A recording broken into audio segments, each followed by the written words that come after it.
Buenas, ahora vamos a hablar sobre lo que es la eyaculación precoz. La eyaculación precoz es la disfunción sexual masculina más frecuente. Esta afecta entre el 30 y el 35% de los hombres. Se define desde el punto de vista médico como aquella eyaculación que ocurre antes de que el hombre lo desee, lo que causa estrés tanto en el hombre como en su pareja. El tiempo transcurrido desde el inicio de la actividad sexual hasta la eyaculación es variable en las diferentes poblaciones, pero se considera patológica aquella eyaculación que ocurre antes de un minuto después de la penetración vaginal. La definición de un minuto tiende a ser arbitraria, por lo mismo que el tiempo considerado normal para eyacular es un fruto de controversia en el ambiente médico. Se distinguen básicamente dos grandes tipos de eyaculación precoz. La eyaculación precoz primaria. Esta se refiere al hombre que ha sufrido de eyaculación precoz desde su primera relación sexual y se ha mantenido sin cambios a lo largo de su historia sexual. El tratamiento de estos pacientes suele ser más difícil que aquellos pacientes con eyaculación precoz secundaria. Se piensa que este tipo de pacientes podría tener una alteración en la regulación de neurotransmisores a nivel del sistema nervioso central, lo que es el cerebro y la médula espinal, y que eso explicaría la causa de su condición. La eyaculación precoz secundaria se refiere a aquel hombre que en algún momento de su vida ha presentado o presenta periodos en los cuales sufre de eyaculación precoz. Habitualmente el factor psicológico juega un rol importante en la causa de la eyaculación precoz de estos pacientes. En la mayoría no se encuentra ninguna otra enfermedad o condición que le expliquen y suele responder mejor al tratamiento farmacológico. Continuando también con este seminario, vamos a hablar sobre lo que es el trastorno orgásmico o disfunción orgásmica. La característica esencial del trastorno orgásmico masculino es la ausencia o el retraso persistente o recurrente del orgasmo tras una fase de excitación sexual anormal. Esta condición provoca malestar acusado y dificultad en las relaciones interpersonales. En la forma más frecuente de trastorno orgásmico masculino, el varón no consigue llegar al orgasmo durante el coito, pero puede eyacular con otros tipos de estimulación, como por ejemplo manual u oral. Algunos varones con este trastorno pueden llegar al orgasmo intravaginal, pero solo después de un largo periodo de estimulación no coital. Otros pueden eyacular solo durante la masturbación y otros llegan al orgasmo solo en el momento de despertar tras un sueño erótico. Muchos varones que no llegan al orgasmo intravaginal explican sentir excitación al inicio de la relación, pero el coito se convierte gradualmente en algo más desagradable que el placentero. Saludos, mi nombre es Yagnelis Franco y para continuar vamos a hablar sobre la dispareunia. Generalmente las relaciones sexuales se asocian a una sensación placentera y de disfrute.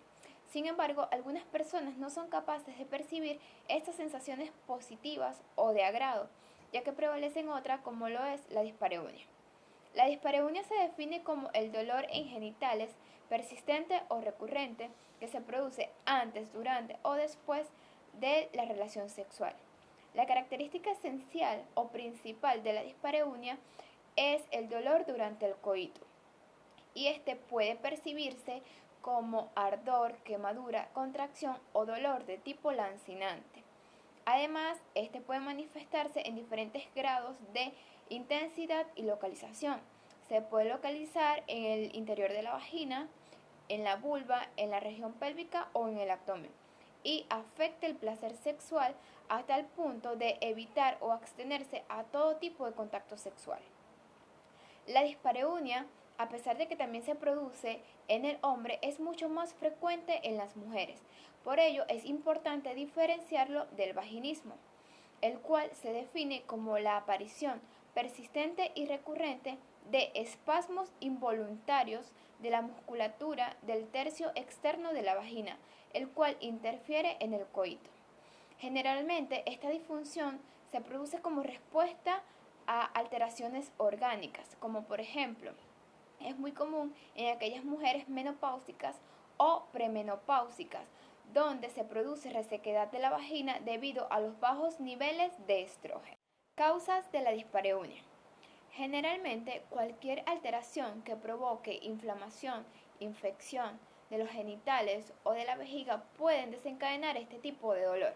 En cuanto a la dispareunia superficial o de introito, podemos mencionar infecciones como vulvovaginitis e infecciones de transmisión sexual, enfermedades de la vulva como la vulvodynia y quistes de Bartolino, algunos fármacos que pueden provocar una disminución de la libido o resequedad o irritación de la vagina, como betabloqueantes y píldoras anticonceptivas, así como también alteraciones neurológicas como una lesión a nivel del nervio pudendo. En cuanto a la dispareunia profunda, podemos mencionar algunas causas como infecciones de transmisión sexual, endometriosis, también se encuentran las neoplasias, prolapso genital y anomalías o agenesias de los órganos genitales internos. En cuanto a las principales causas en el hombre, podemos citar la fimosis principalmente y algunos procesos inflamatorios a nivel de la próstata y también de la uretra. Otras causas de la dispareunia que podemos mencionar tenemos los factores psicológicos, educacionales, traumáticos y relacionales. Dentro de los factores psicológicos se encuentra el miedo a la penetración. Esto por haber vivido experiencias o relaciones sexuales no satisfactorias en el pasado. Y también la ansiedad, la cual es muy frecuente en las disfunciones sexuales. Esta no permite relajar de manera adecuada los músculos del suelo pélvico. Por tanto, la penetración se va a hacer dolorosa o molesta. Dentro de los factores educacionales podemos mencionar el desconocimiento de la respuesta sexual y una visión negativa de la sexualidad. En los factores traumáticos como las agresiones sexuales y en los factores relacionales podemos mencionar aquellas relaciones conflictivas de pareja. Hola, mi nombre es Valentina y voy a continuar hablándoles acerca de la clasificación de la dispareunia. Se va a clasificar según el momento de aparición, en relación al contexto en que aparece el dolor y de acuerdo al lugar de presentación del dolor. Según el momento de aparición, se habla de primaria cuando surge de la primera relación sexual y persiste durante toda la vida. Secundaria cuando comienza a sentir dolor durante la actividad sexual luego de años de relaciones sexuales satisfactorias.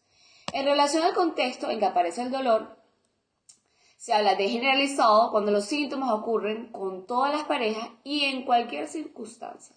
Y situacional si los síntomas ocurren en ciertas posiciones tipo de estímulo o compañero específico. Ejemplo de esto es cuando el dolor está presente con la penetración del pene, pero no cuando se le examina con un espéculo o se inserta un tapón. Y por último, se clasifica de acuerdo al lugar de presentación del dolor.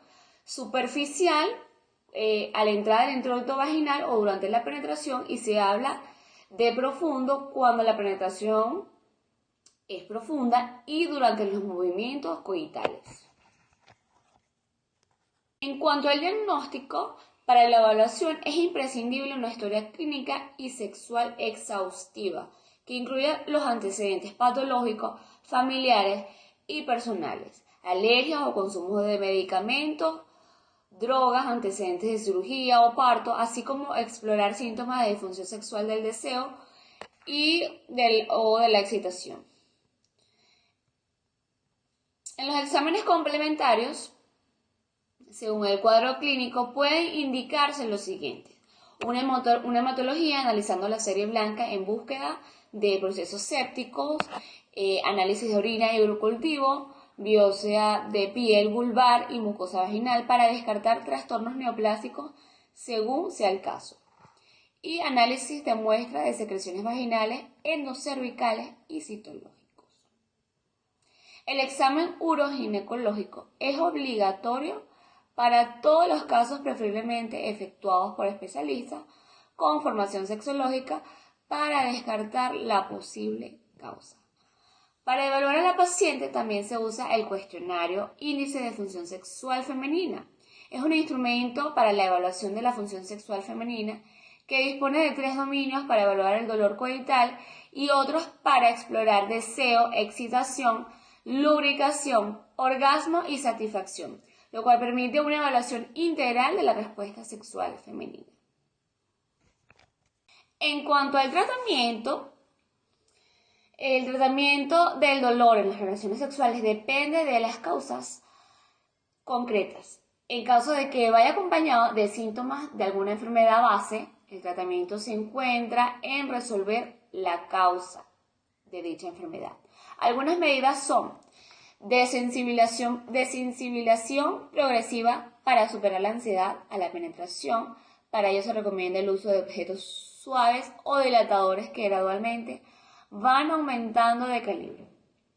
En segundo lugar, la terapia cognitiva conductual, educación y relajación con participación de la pareja. Educación sexual enfocada a disminuir el miedo y la ansiedad asociada con el dolor a la penetración.